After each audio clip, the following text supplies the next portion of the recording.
মানে এক নম্বৰৰ বিচাৰে বিদেশী আমাৰ ইয়াত এজনো বাংলাদেশী নাই যদি দেখাই দিব পাৰে আমি সহায়ছি এৰি যাম আৰু আমিও পূৰ্ণ সমৰ্থন কৰিম নিয়তক স্যাৰ আৰু এটা কথা হৈছে আমাৰ যিখিনি আপুনি চৰকাৰক অনুৰোধ জনাব 500 টকা মাটি দিব আমি এটা অনুৰোধ জনাইছে মাটিখিনি আমাৰ চাপৰ সাৰ্কেলৰ আণ্ডাৰত দিব লাগিব না না ইয়াতে আপোনালোকৰ এই অঞ্চলৰ ভিতৰতে মই যিটো 3500 বিঘা উঠাব 3500 বিঘাৰ পৰা মই 500 বিঘা এটা বিচাৰিছো যে আপুনি দিয়ক আমি হেৰি কৰিম 3500 বিঘা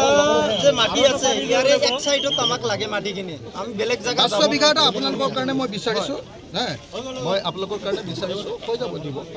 মই চেষ্টা কৰি আছো মই পাৰিম বুলি ভাবিছো যদি নহয় আন্দোলন কৰিব লাগিব তেতিয়া হয় হয় হয় বাছত উঠি আহিব লগা পৰিৱেশ হৈছে কি হ'ব ৰাস্তাটো পুলিচৰ চেক আছিলে মোক ধৰিবৰ কাৰণে